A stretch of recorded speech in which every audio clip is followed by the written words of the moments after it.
If you ever felt like saving money is something really complicated, it's not. And if you ever felt like no matter what you do, nothing sticks to help you save money, it's a little easier than you think. So I started thinking about what would I tell you would be the number one way to save money. And the number one way to save money, it's not a trick and it's not budgeting and it's not some lifestyle hack. It's basically spending less than what you make. And that's very simple. And I'm sure a lot of people already know that. But that's really what it comes down to, making sure that what you bring in is more than what you put out. Welcome back this week. I'm Ann, and this is Ann's House of Six. I'm restarting this channel and hoping to bring you some good information about how to save money.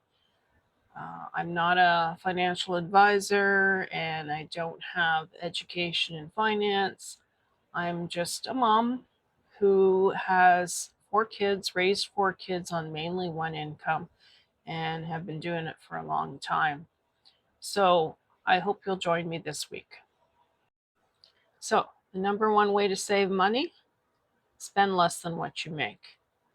And it's not very hard to do, it's something easy to do, but it's something you have to be aware of. So even if you clip coupons and you make meals and you cancel subscriptions, the only way you're going to really save money is to spend less and have more money coming in than what you spend. So one way I found, and I'm not someone who budgets. I hate budgeting. I hate writing numbers down and figuring out what's coming in, what's coming out. But I did do it for 2 months when our kids were really young and we really were basically just on one income and had just started being on one income.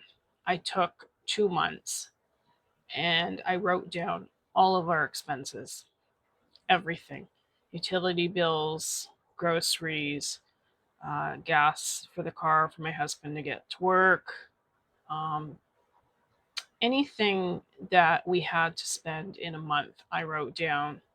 And then I wrote down, of course, what was coming in, which was basically it was just my husband's salary.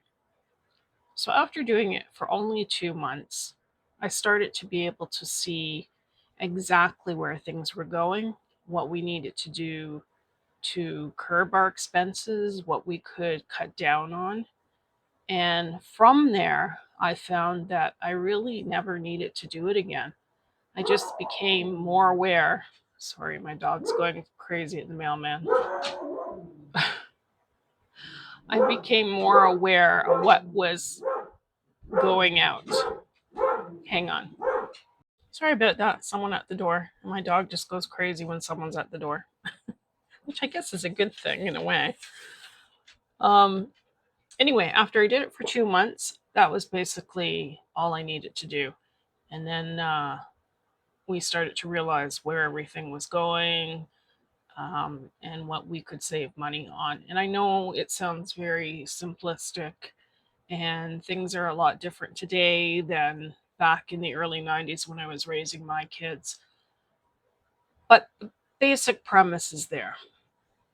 So that doesn't mean you have to live a miserable life. I mean, you still need to be able to go out and do a few things here and there, but maybe start thinking about what you can do at home. Can you create cozy nights at home, spend time with each other, cook food at home, um, use what you already have instead of buying more? And that fits in with a blog post I did on Monday as well about reverse shopping, where you take note of things that you are thinking of buying or were going to buy and actually write them down. Write down what you didn't buy and how much that cost, and you can start seeing where you're saving money. I also have a free reverse grocery shopping list that you can grab on my website, and I'll leave the link below.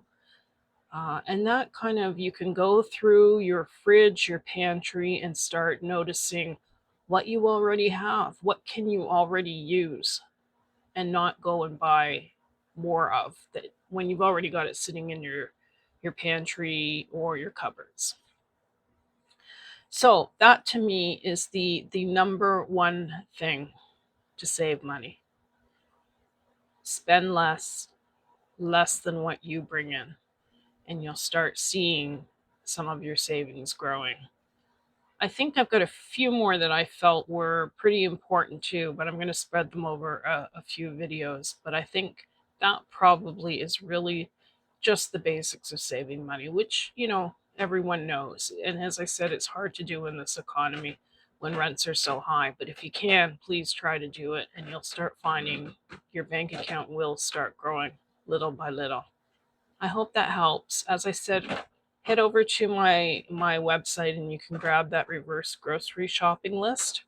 It does help to, I find personally, it does help to start writing things down and to actually see what the numbers are rather than just in your head, because I think when it's in your head, you don't always remember everything, but when you start writing it down, even if you need to take a few days to write things down so you have a complete list, I think when you actually visually see it, it starts to connect.